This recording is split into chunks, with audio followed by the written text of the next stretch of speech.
رمضان شروع ہوا تھا اور بہت تیزی کے ساتھ گزر گیا. تھوڑا سا حصہ رمضان کا باقی رہ گیا ہے. جس طرح مہینہ شروع ہو کے ختم ہوتا ہے، سال شروع ہو کے ختم ہوتا ہے، مہینے شروع ہو کے ختم ہوتے ہیں، بہت جلد وہ دن آنے والا ہے کہ ہماری زندگی کا بھی اختتام شروع ہو جائے گا. اور ایک جمعہ ایسا آئے گا ہماری زندگی میں جو ہماری زندگی کا آخری جمعہ ہوگا، اور شاید ہمیں پتہ بھی نہ چلے کہ یہ والا جمعہ ہماری زندگی میں آخری جمعہ ہے. جو بھی آئے گا. اقترب للناس حسابهم وهم في غفلة معرضون. قرآن کہتا ہے لوگوں کا حساب و کتاب قریب آ رہا ہے لیکن وہ غفلت میں پڑے ہوئے ہیں. لاہیۃ قلوبہم، دل بھی لوگوں کے غافل ہے. انسان جس چیز کو سب سے زیادہ بھولتا ہے وہ موت ہے. جس چیز کو سب سے زیادہ انسان بھولتا ہے اس کا نام کیا ہے؟ موت. حالانکہ یہ سب سے زیادہ یقینی چیز ہے، اس کو تو بالکل بھی نہیں بھولنا چاہیے. اللہ تعالیٰ قرآن مجید میں اس حقیقت کا ذکر بہت زیادہ کرتے ہیں. کلو نفس ذائقۃ الموت، ہر نفس نے موت کا ذائقہ چکھنا ہے. بہت جلد یہاں سے تمہیں اس جہاں میں شفٹ ہو جانا ہے، منتقل ہو جانا ہے.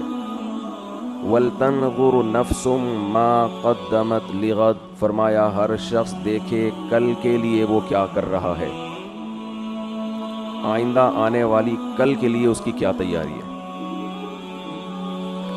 ہم میں سے ہر شخص کل کے لیے سوچتا ہے، مگر ہمارا کل وہ ہے جس کا ہمیں یقین بھی نہیں ہے کہ وہ ہمیں ملے گا بھی یا نہیں ملے گا.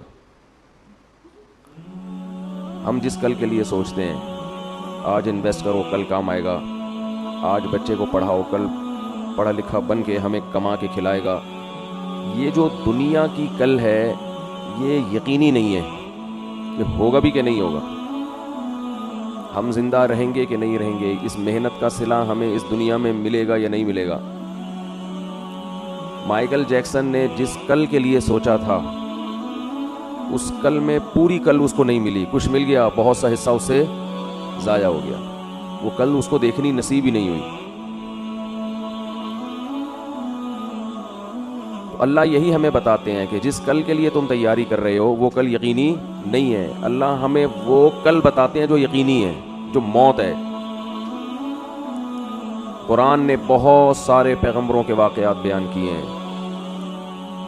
قرآن نے بہت ساری نافرمان قوموں کے واقعات بیان کیے. ان تمام قوموں میں قدر مشترک کیا تھی جو ہلاک ہونے والی قومیں ہیں؟ وہ قدر مشترک کامن چیز ان میں یہ تھی، وغرتہم الحیات الدنیا، انہیں دنیا کی زندگی نے دھوکے میں ڈال دیا تھا. اس سے پتہ چلتا ہے کہ بھئی یہ دنیا جس میں ہم رہتے ہیں یہ ہمیں دھوکہ دے رہی ہے.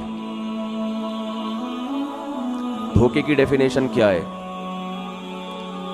جب کوئی آپ سے وعدہ کرتا ہے اور اس وعدے کی بیس پہ آپ سے کوئی کام لے لے اور پھر عین وقت پہ اپنا وعدہ پورا نہ کرے تو آپ کہتے ہیں یہ بندہ چیٹ کر گیا ہے، یہ بندہ دھوکہ دے گیا ہے مجھے. کہتے ہیں کہ نہیں کہتے؟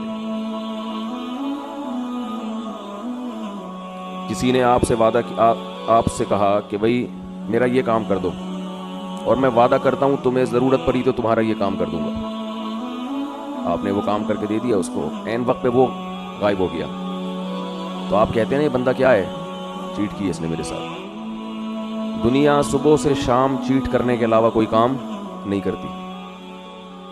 یہ ہم سے وعدہ کرتی ہے کہ تم میرے لیے یہ محنت کرو، یہ کرو، یہ کرو، یہ کرو، میں تمہیں نوازوں گی، میں تمہیں عزت دوں گی، میں تمہیں شہرت دوں گی، میں تمہیں دنیا میں مزے دوں گی.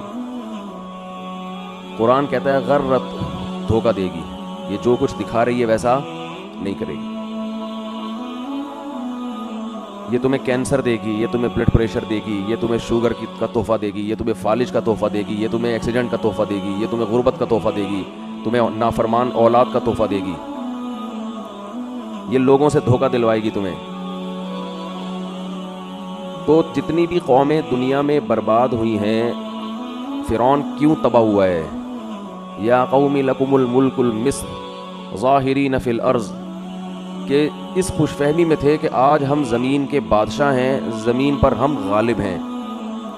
یہ بھول گئے تھے کہ یہ حکومت ہم سے چھینی بھی جا سکتی ہے، زمین کا جس نے ہمیں بادشاہ بنایا وہ ہمیں بادشاہ سے غلام بھی بنا سکتا ہے۔ انسان اس ظاہر کو دیکھ کر بہت زیادہ دھوکہ کھاتا ہے اور وہ سمجھتا ہے کہ جیسا میں ہوں ویسے کا ویسا ہی رہوں گا۔ یہ بہت بڑی بھول ہے۔ اللہ نے 3 مدارج بیان کیے ہیں قرآن مجید میں انسان کے۔ پہلے اللہ نے حکم دیا کہ اے لوگوں جنہوں نے گناہ کر کر کے، اللہ کی نافرمانی کر کر کے اپنے اوپر زیادتی کی ہے، ابھی بھی وقت ہے توبہ کر کے اس اللہ کی طرف آ جاؤ۔ قل یا عبادی الذین اسرفوا علی انفسہم، اے نبی ان سے کہہ دیجئے کہ اے میرے بندو جنہوں نے اپنے اوپر زیادتی کر لی۔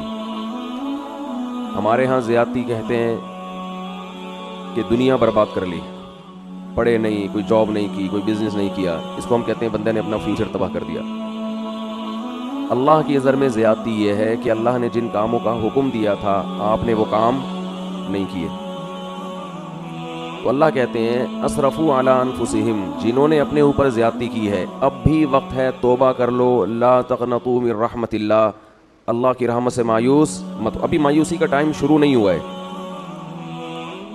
بہت جلد ایک ٹائم آنے والا ہے جس میں اللہ تمہیں خود مایوس کر دے گا، خود بتائے گا کہ اب مجھ سے امیدیں مت لگانا۔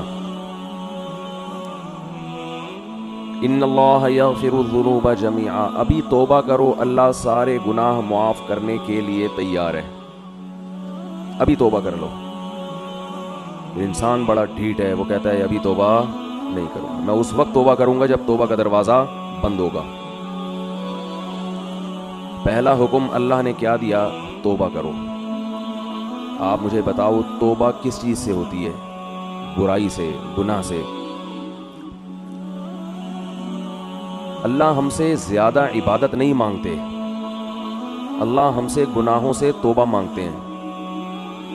آج کوئی شخص اگر دین پر آتا ہے تو عبادت کی کثرت کو فوکس کرتا ہے، گناہ چھوڑنے کو فوکس نہیں کرتا۔ اللہ نے پچھلی قوموں میں جتنی قوموں کو ہلاک کیا، تباہ کیا، کوئی ایک قوم بھی ایسی نہیں ہے جس کو اشراق کی نماز چھوڑنے پر عذاب دیا ہو، کوئی ایک قوم بھی ایسی نہیں ہے جس کو تہجد چھوڑنے پر عذاب دیا ہو، کوئی ایک قوم بھی ایسی نہیں ہے جس کو صبح و شام کی تسبیحات چھوڑنے پر عذاب دیا ہو۔ قرآن کہتا ہے فَكُلًّا أَخَذْنَا بِذَنبِ، جتنی قوموں کو تباہ کیا ان کے گناہ کی وجہ سے کیا ہے، نافرمانی کی وجہ سے کیا ہے۔ اور وہ نافرمانی کیا تھی؟ تمام قوموں میں ایک ہی چیز تھی کہ انہوں نے پیغمبر کے جو سفیر، اللہ کے جو سفیر تھے، اللہ کا جو پیغام لے کے دنیا میں آئے تھے، ان کی باتوں کو ویلیو نہیں دی، ان کی باتوں کو اہمیت نہیں دی۔ یاد رکھو اللہ کی نظر میں سب سے زیادہ ویلیو اس چیز کی ہے کہ محمد صلی اللہ علیہ وسلم کیا آرڈر دے کے گئے ہیں، کیونکہ یہ آپ کا آرڈر نہیں ہے، یہ کس کا آرڈر ہے؟ اللہ کا آرڈر ہے۔ اور ہماری نظر میں سب سے کم ویلیو کس کی ہے؟ اللہ نے کیا کہا ہے۔ اللہ صرف یہ دیکھتا ہے اپنے بندوں میں کہ یہ مجھے کتنا فالو کر رہے ہیں، اس کے علاوہ اللہ کو ہم سے کوئی غرض نہیں ہے۔ یہ دماغ میں اچھی طرح یہ بات بٹھا لینی چاہیے۔ اللہ یہ بھی نہیں دیکھ رہا کہ تم انسانیت کی خدمت کر رہے ہو کہ نہیں کر رہے، تم زمین میں کیسے رہ رہے ہو۔ اللہ یہ دیکھ رہا ہے کہ میری کتنی مانتے ہو، انسان کی خدمت بھی میرے کہنے پہ کر رہے ہو کہ نہیں کر رہے، بس۔ تو اللہ یہ دیکھتا ہے کہ میں نے جس چیز سے روکا اس سے رکتے ہو یا نہیں رکتے۔ دنیا میں خوش قسمت ترین انسان وہ ہے جو موت سے پہلے پہلے اللہ کو بھی مان لے اور اللہ کی بھی مان لے، اور یہ تکبر چھوڑ دے کہ میں نہیں مانوں گا۔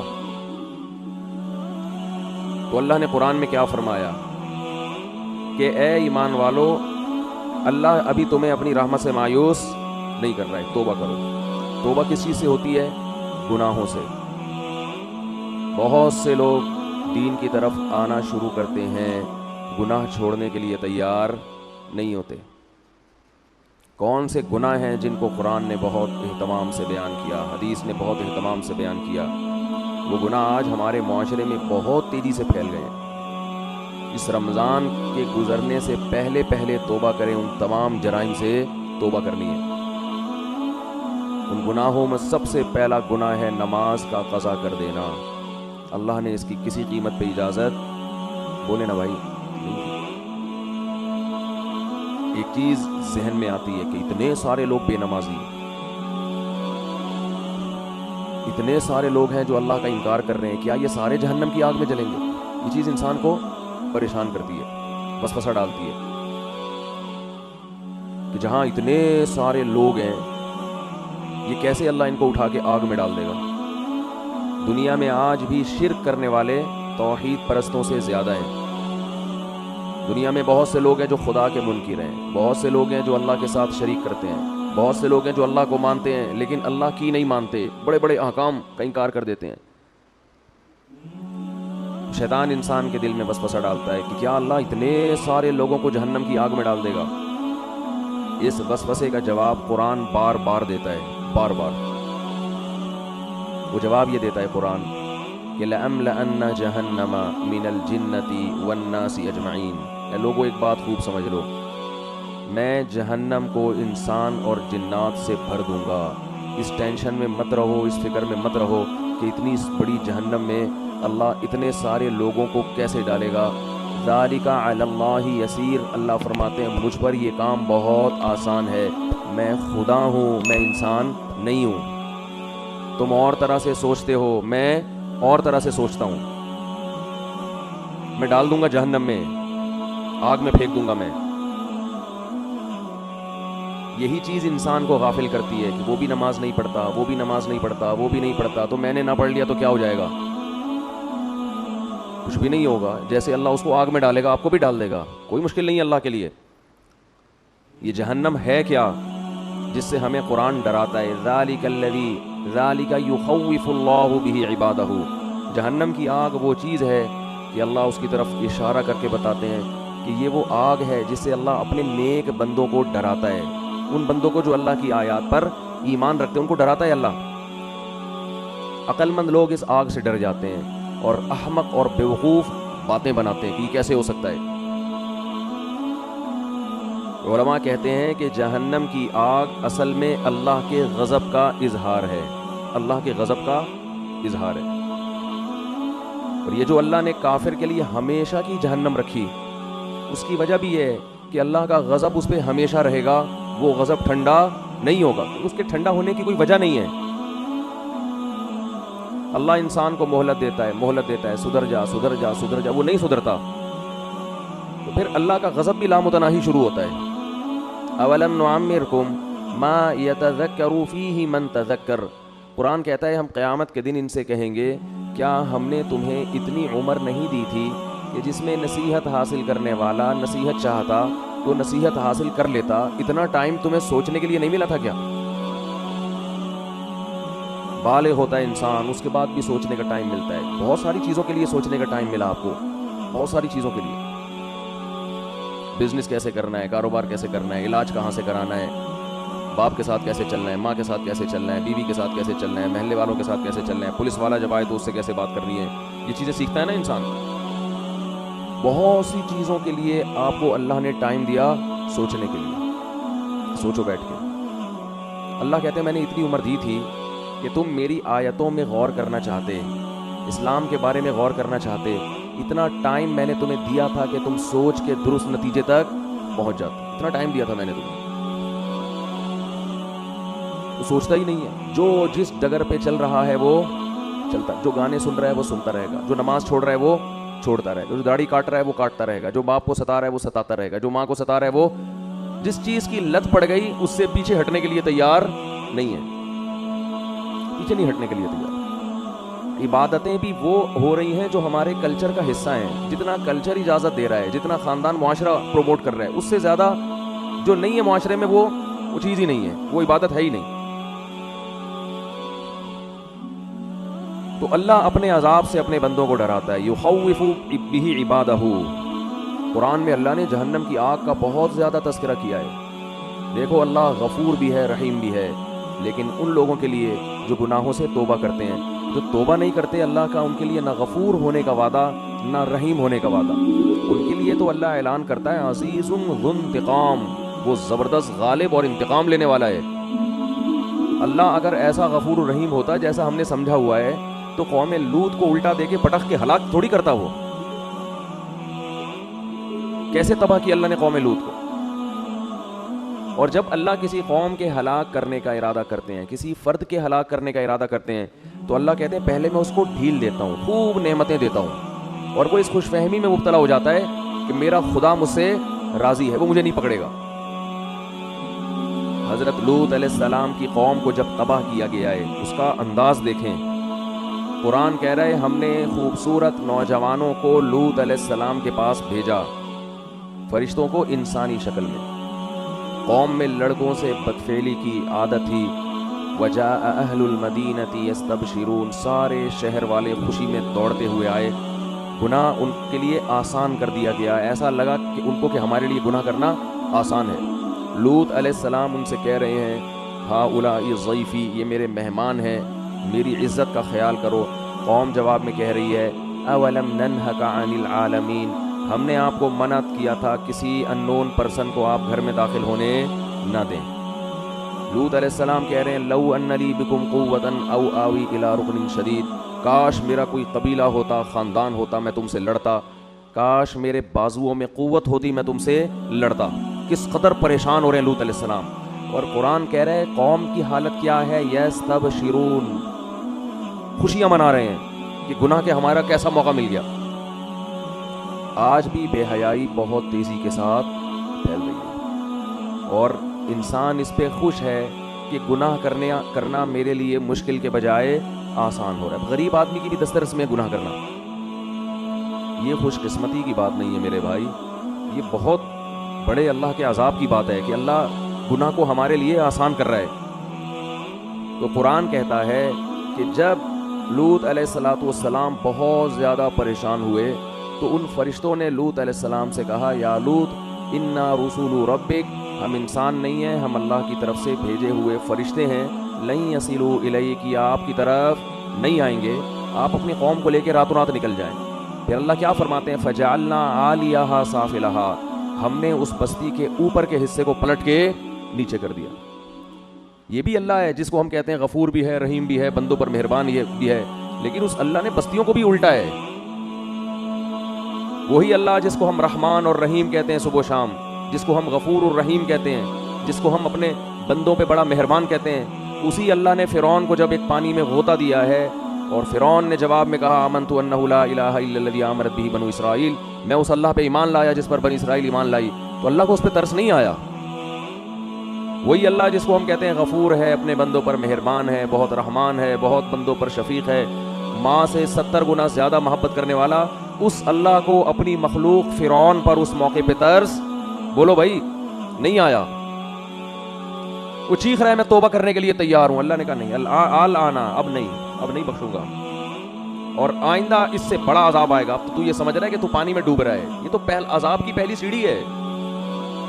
اس پانی کے اندر تو داخل ہوگا، تیرا سانس گھٹے گا، تیرا دم گھٹے گا، اس سے تیری موت واقع ہوگی، اور پھر اس کے بعد کیا ہوگا النار یعرضون علیہا غدوا وعشیا، ایسی آگ میں تجھے داخل کروں گا، صبح بھی جلایا جائے گا اور شام کو بھی، اور یہ قیامت تک عذاب ہوگا۔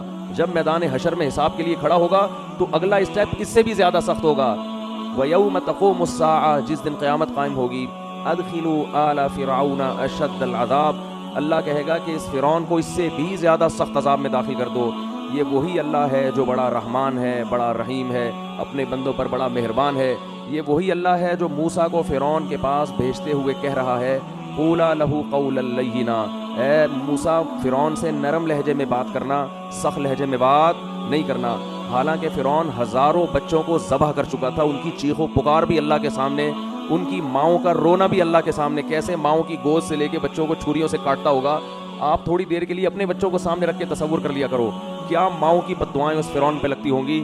مگر ایک طرف اللہ ایسا رحمان ہے کہ موسیٰ سے کہہ رہا ہے اتنے ظالم کے ساتھ بھی جب آپ نے دعوت دینی ہے، سخت لہجے میں بات نہیں کرنا، ایسا نہ ہو وہ بدک جائے آپ کی دعوت سن کے، نرم لہجے میں بات کرنا، لعلہ یتذکر، شاید توبہ کی توفیق مل جائے، شاید کوئی سیدھے راستے پہ آ جائے. یہ اللہ کی رحمت کا پہلو ہے کہ اس سے زیادہ رحمت کسی کی ہو نہیں سکتی. اتنے بڑے ظالم، اور مشرک نہیں تھا، مشرک تو دوسروں کو خدا کے ساتھ شریک کرتا ہے.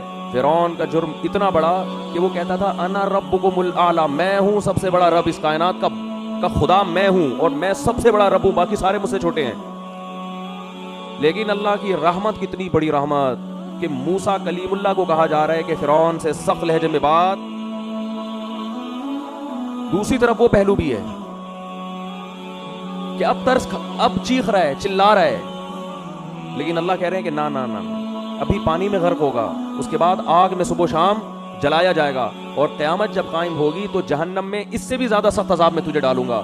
اور پھر قرآن کہہ رہا ہے وَإِذْ يَتَحَاجُّونَ فِي النَّارِ، ہم تمہیں مستقبل کی بات بتاتے ہیں. ایک وقت ہوگا یہ فرعون اپنے لاہو لشکر کے ساتھ جہنم کی آگ میں یہ چیخ رہے ہوں گے اور کہہ رہے ہوں گے فَيَقُولُ الضُّعَفَاءُ لِلَّذِينَ اسْتَكْبَرُوا، ان کے جو کمزور لوگ تھے، جو اپنے حکمرانوں کی مان کے چلا کرتے تھے اللہ کی نافرمانی میں، وہ کہہ رہے ہوں گے اِنَّا كُنَّا لَكُمْ تَبَعًا. فرعون اور اس کے درباریوں سے کہیں گے دنیا میں ہم تمہیں فالو کیا کرتے تھے، ہم تمہاری اتباع کیا کرتے تھے.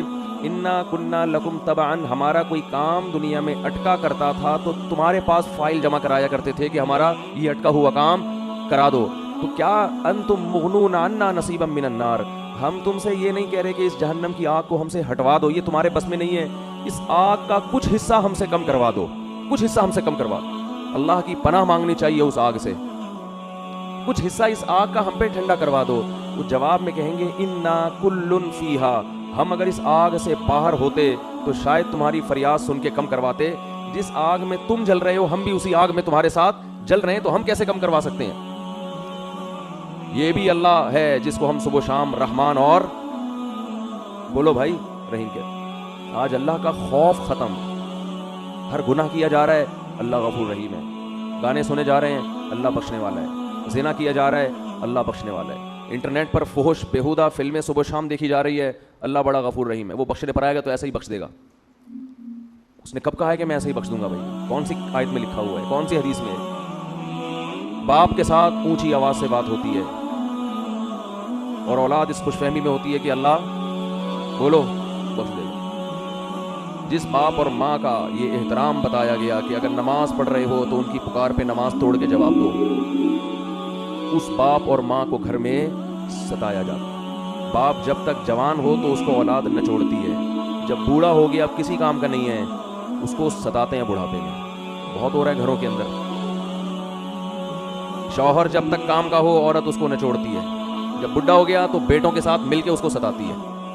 بہت ہو رہا ہے گھروں میں، بہت دیکھا ہے ہم نے گھروں میں. جب تک جوان تھا کما رہا تھا ٹھیک ہے، اب چونکہ ریٹائر ہو گیا اب بیوی کے کسی کام کا نہیں ہے، تو نافرمان عورت کیا کرتی ہے؟ اپنے بیٹوں کے ساتھ مل کے اپنے شوہر کو بولتے کیوں نہیں بھائی ستاتی. ٹھیک ہے سب نہیں ہوتی لیکن ہوتی بھی ہیں. ایسی جگہ آپ کا نکاح ہو گیا کہ لڑکی کے پیچھے کوئی پوچھنے والا نہیں ہے، خوف نہیں ہے، تو ایسے لوگ ایسی کمزور عورت پہ ظلم کرنا شروع کر دیتے ہیں یہ سوچ کے کہ کوئی پوچھنے والا نہیں ہے. قرآن کے الفاظ دیکھو وَإِذَا الْمَوْءُودَةُ سُئِلَتْ بِأَيِّ ذَنبٍ قُتِلَتْ، اللہ نے قیامت کی ہولناکیوں کا عجیب نقشہ کھینچا ہے. اِذَا الشَّمْسُ كُوِّرَتْ، انداز دیکھیں قرآن کا، بات کیا چل رہی ہے، قرآن ایک دم کیا ٹاپک لے آتا ہے. اِذَا الشَّمْسُ كُوِّرَتْ، ایک دن آئے گا یہ سورج بے نور ہو جائے گا. اِذَا الشَّمْسُ كُوِّرَتْ وَإِذَا النُّجُومُ انْكَدَرَتْ، ستارے بے نور ہو جائیں گے. وَإِذَا الْجِبَالُ سُيِّرَتْ، پہاڑ اپنی جگہ سے ہٹ جائیں گے. وَإِذَا الْجِبَالُ سُيِّرَتْ اِذَا الشَّمْسُ كُوِّرَتْ وَإِذَا النُّجُومُ انْكَدَرَتْ وَإِذَا الْجِبَالُ سُيِّرَتْ وَإِذَا الْعِشَارُ عُطِّلَتْ وَإِذَا الْوُحُوشُ حُشِرَتْ وَإِذَا الْبِحَارُ سُجِّرَتْ. قرآن ہولناکیاں بیان کر رہا ہے، سمندروں میں آگ لگ جائے گی، پہاڑوں کو اپنی جگہ سے ہٹا دی، جو کچھ تمہیں نظر آ رہا ہے یہ سارا الٹا ہو جائے گا، یہ سارا نظام. آگے قرآن کیا کہتا ہے وَإِذَا الْمَوْءُودَةُ سُئِلَتْ بِأَيِّ ذَنبٍ قُتِلَتْ، جس دن زندہ دفن کی ہوئی بچی سے پوچھا جائے گا بتا تجھے کس جرم میں قتل کیا گیا تھا. اب آیتوں میں آپ کو بظاہر کوئی مناسبت نظر نہیں آئے گی. ادھر پہاڑ کی بات ہو رہی ہے کہ جگہ سے ہٹا دیا جائے گا، ادھر سمندر کی بات ہو رہی ہے کہ اس میں آگ لگا دی جائے گی، ادھر 10 ماہ کی گابن اونٹنیوں کی بات، اشار و تلت، اونٹنی جو 10 ماہ کی گابن ہوتی ہے نا، عرب کے ہاں سب سے قیمتی مال ہوتا تھا کہ ابھی یہ بچہ جننے والی ہے. اللہ فرماتے ہیں اس کا مالک اس کو اپنے حال پہ چھوڑ دے گا. ایسی وحشت, کہاں اونٹنی, کہاں پہاڑ, کہاں سورج, کہاں چاند. اور قرآن فوراً کیا کہتا ہے, جس دن زندہ دفن کی ہوئی بچی سے پوچھا جائے گا بتا تجھے کس جرم میں قتل کیا گیا. انسان حیران ہوتا ہے, پہاڑ کے ہٹنے کی بات, سمندروں کے جلنے کی بات, سورج اور چاند کے بے نور ہونے کی بات, اس میں زندہ بچی کا تذکرہ کیسے آ گیا؟ اس کا کیا آپس میں لنک ہے؟ یہ ٹاپک اللہ نے اچانک چینج کیوں کر دیا؟ یہ کیسا عجیب ٹاپک ہے نا. اللہ کہہ رہے ہیں سورج چاند ختم, سمندروں میں آگ لگ جائے گی, قیمتی مال لوگ بھول جائیں گے, اور زندہ دفن کی ہوئی بچی سے پوچھا جائے گا بتا تجھے کس جرم میں قتل کیا گیا. کوئی ٹاپک میں مناسبت ہے؟ ایک بات سمجھانے کے لیے نا, قرآن کا اصل ہدف یہ سمجھانا تھا کہ ایک دن آئے گا کہ جس باپ نے اپنی معصوم بیٹی کو بیٹی ہونے کی وجہ سے دفن کیا, اللہ اس بچی کو عدالت کے کٹہرے میں کھڑا کر کے پوچھے گا بتا تیرا جرم کیا تھا. بچی کہے گی یہ جرم تھا کہ تو نے مجھے بیٹی بنایا ہے, بیٹا نہیں بنایا. اللہ اس کے باپ کو جہنم کی آگ میں ڈالے گا.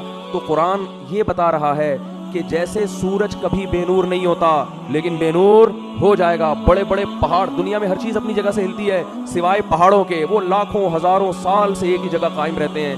دنیا میں ہر چیز میں آگ لگتی ہے مگر پانی میں آگ نہیں لگتی. تو اللہ یہ سمجھا رہے ہیں کہ دنیا میں ہر ایک پہ مقدمہ چلتا ہے مگر اس پہ جس کا کوئی پیچھے پوچھنے والا ہو.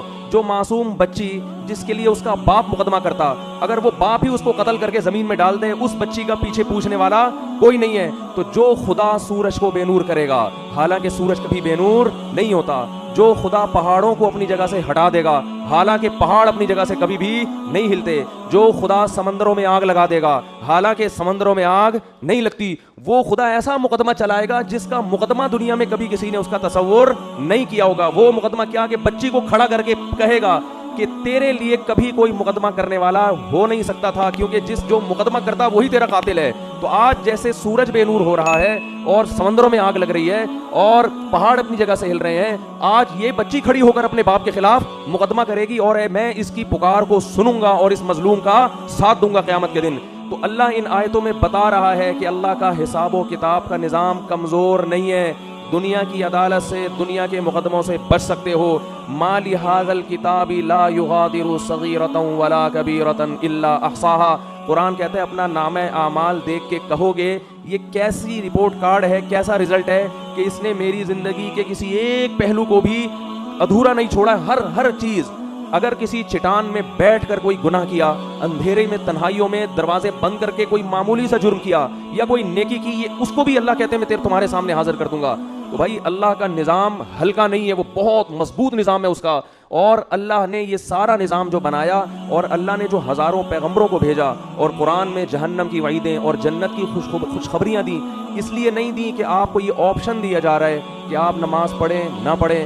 پڑھیں گے اچھی بات ہے, نہیں پڑھیں تو اللہ غفور الرحیم ہے. آپ بہنوں کی وراثت دیں نہ دیں, دے دیں گے تو اچھی بات ہے, نہیں دیں گے تو اللہ غفور الرحیم ہے. آپ اپنے باپ اور اپنی ماں سے آواز آہستہ کر کے بات کریں یا نہ کریں آپ کی مرضی ہے, کریں گے تو ثواب ملے گا, نہیں کریں گے تو اللہ غفور الرحیم ہے, لیلۃ القدر میں بخش دے گا وہ آپ کو.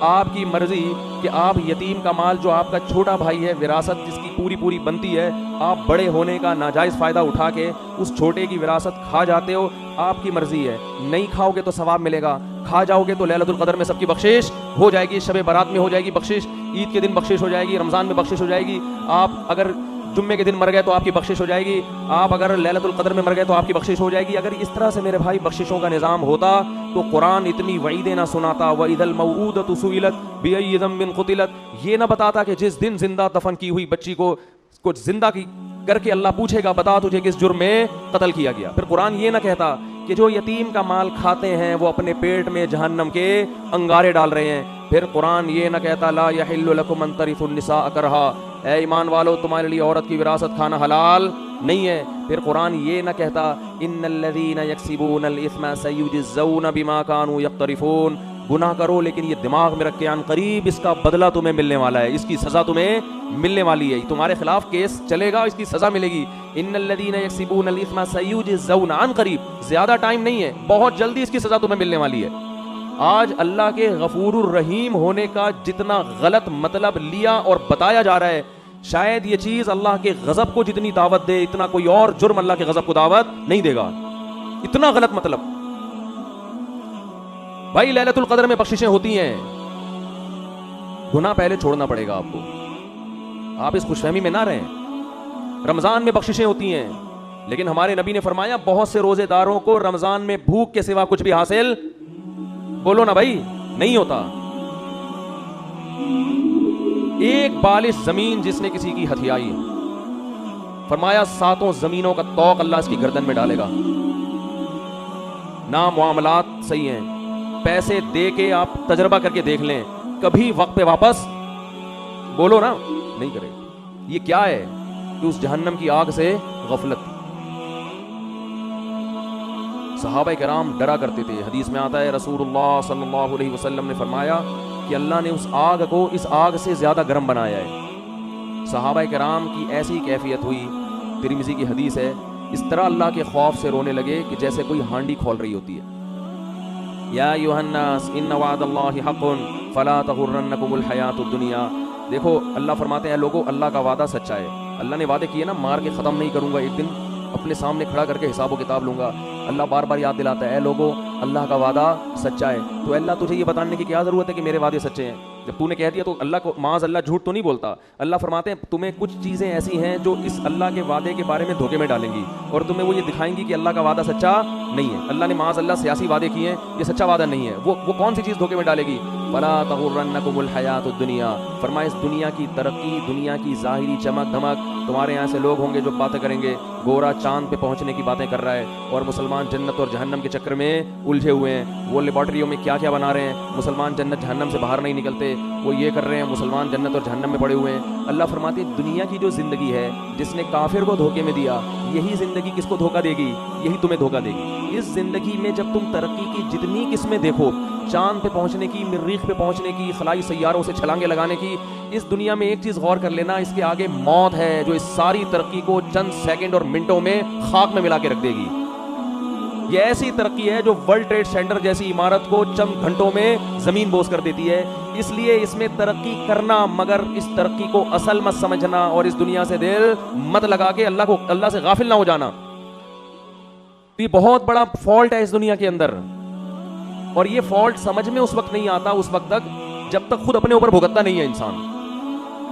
جس پر جب تک موت آتی نہیں ہے نا, اس وقت تک اس کی سمجھ میں موت, جو موت کو اپنی آنکھوں سے نہیں دیکھتا نا, اس وقت تک اس کی سمجھ میں موت آتی نہیں ہے, اس وقت تک نہیں آتی. وہ اٹکا رہے گا, اس کا دل پلاٹوں میں, گاڑیوں میں, بنگلوں میں, دولت میں اٹکا رہے گا. حتیٰ کہ کینسر کا مریض ہوگا نا, ڈاکٹر کہہ دیں گے 6 مہینے رہ گئے ہیں, مگر دل دنیا سے اس کا بھی نہیں نکلے گا, وہ پھر اسی میں لگا رہے گا. ایسے پیشنٹ ہم نے دیکھے ہیں. اس کا مطلب وہ جہنم کی آگ میں جانے پر راضی ہو گیا, وہ مطمئن ہو گیا کہ اب بس میں نہیں بچ سکتا. بھائی وہ آگ ہم سے برداشت نہیں ہوتی. 100 دفعہ یہ گناہ ہوتا ہے, 100 دفعہ اللہ کو مناؤ, اللہ اب نہیں کروں گا, پھر ہو گیا پھر مناؤ, اور اللہ سے یہ کہو کہ اللہ میں عادت سے مجبور ہو کے گناہ کرتا ہوں, مگر میں جہنم کی آگ برداشت نہیں کر سکتا. اس وقت تک اس کو مناؤ جب تک وہ معاف نہ کر دے. اللہ تیار ہے. ایک بزرگ نے کہا کہ ان کے پاس غالباً ڈاکٹر عبدالحی صاحب رحمۃ اللہ علیہ تھے کہ حضرت میں گناہ کرتا ہوں, پھر توبہ کرتا ہوں, پھر ہو جاتا ہے گناہ, نہ چاہتے ہوئے بھی ہو جاتا ہے, پھر توبہ کرتا ہوں, پھر ہو جاتا ہے. فرمایا کوئی بات نہیں, اگر متقی لوگوں میں شمار نہ ہوا, اللہ توبہ کرنے والوں میں شامل کر لے گا. کیا کہتا ہے, ان اللہ یحب التوابین ویحب المتطہرین. اللہ کو جیسے پرہیزگار لوگوں سے محبت ہے, توبہ کرنے والوں سے بھی محبت ہے. تعلق تو قائم رکھو, تعلق ہی ختم کر دیا آپ نے. توبہ ایک ایلفی ہے جو ٹوٹے ہوئے تعلق کو جوڑ دیتی ہے. اللہ چاہتے ہیں مجھ سے رابطہ مت رہو. آپ جب کسی کو بھیجتے ہیں سفر میں, کوئی ٹینشن ہو بھائی, رابطے میں رہنا, ہر تھوڑی دیر میں اطلاع دیتے. ماں باپ کو ہوتا ہی نا فکر, بھائی جس حالت میں بھی ہو اطلاع ضرور, اگر سکون میں بھی ہو اطلاع ضرور دینا. اللہ کہتے ہیں جس کنڈیشن میں بھی ہو, گناہ میں ہو یا نیکی میں, تعلق مجھ سے ختم نہیں کرنا. رابطہ اگر گناہ ہے تو میرے سامنے بیان کرو, میرے سامنے بیان کرو, اے اللہ میں تیرا بندہ ہوں, مجھ سے یہ گناہ نہیں چھوٹتا. اللہ کو اچھا لگتا ہے یہ کہنا, اے اللہ میں قوم لوط کی طرح اکڑتا نہیں ہوں کہ لوط علیہ السلام سے کہنے لگے کہ اگر آپ اس گناہ پہ راضی نہیں ہو تو علاقہ چھوڑ کے نکل جاؤ. اے اللہ میں ایسا نہیں ہوں, میں فخر نہیں کر رہا اپنے جرم پر, مجھے اس جرم کی عادت پڑ گئی ہے, مجھے اس برائی کی عادت پڑ گئی ہے. اے اللہ مجھے اپنے غصے پہ قابو نہیں ہے, ماں باپ کے سامنے چیخنے لگتا ہوں, مجھے عادت پڑ گئی ہے. تو باغی نہ بنو, اللہ کے سامنے اپنے ہاتھ اٹھا کے اپنے جرم کا اقرار کرو. اے اللہ میں تیرا بندہ ہوں, تو مجھے سیدھے راستے پہ چلا. حدیث میں کتنی پیاری دعا آئی, یا حیو یا قیوم, برحمتک استغیث اصلح لی شانی کلا ولا تکلنی الی نفسی طرفۃ عین ولا اقل من ذلک. اے وہ ذات جو زندہ ہے, ہر چیز کو تھامنے والا ہے, میں تیری رحمت کی بھیک تجھ سے مانگتا ہوں, میری حالت کو درست کر دے, مجھے گناہ چھوڑنے کی توفیق دے دے. ولا تکلنی الی نفسی طرفۃ عین, مجھے میرے حوالے نہ کر, اے اللہ مجھے میرے ہاتھوں میں. دیکھو چھوٹا بچہ ہوتا ہے نا, جب سفر چل رہا ہوتا ہے, ڈر ہوتا ہے گاڑی کے نیچے نہ آ جائے, گٹر میں نہ گر جائے, یہ نہ ہو جائے, وہ نہ ہو جائے, تو ماں باپ کسی کے حوالے بچے کو کرتے ہیں کہ بھئی بچے کو بچے کے حوالے نہیں کیا جائے گا, بچہ کسی بڑے کے ہاتھوں میں ہوگا تو محفوظ. تو انسان اللہ کے سامنے جرم کا اعتراف کرے, اے اللہ میں کمزور ہوں, تو مجھے میرے حوالے نہ کر. کتنی دیر کے لیے حوالے نہ کر؟ طرفۃ عین, اے اللہ 24 گھنٹے میں ایک پلک جھپکنے میں جتنا ٹائم لگتا ہے نا, اتنے ٹائم کے لیے بھی تو مجھے میرے حوالے نہ کر. ولا اقل من ذالک, اس سے کم ٹائم کے لیے بھی تو مجھے میرے حوالے نہ کر, کیونکہ اگر تو نے مجھے میرے حوالے سیکنڈ کے کروڑویں حصے کے لیے بھی کر دیا تو مجھے اپنے اوپر اعتماد نہیں ہے, میں اس میں تیری نافرمانی کروں گا, میں اس میں اپنی جان پر ظلم کروں گا. 24 گھنٹے تو مجھ پر گرفت رکھ. یہ نبی نے ہمیں دعائیں سکھائی ہیں, یہ گناہگاروں کے لیے دعائیں ہیں جن سے گناہ نہیں چھوٹتے. وہ اللہ سے مانگے کہ اللہ تو مجھے میرے حوالے نہ کر, تعلق تو قائم رکھے میرے بھائی. اور کیا دعا سکھائی؟ خذ بناصیتی الی البر والتقوی, اے اللہ میں سیدھے راستے پہ چلنا چاہوں نہ چاہوں, تو مجھے پیشانی کے بالوں سے پکڑ کے سیدھے راستے پہ گھسیٹ لے.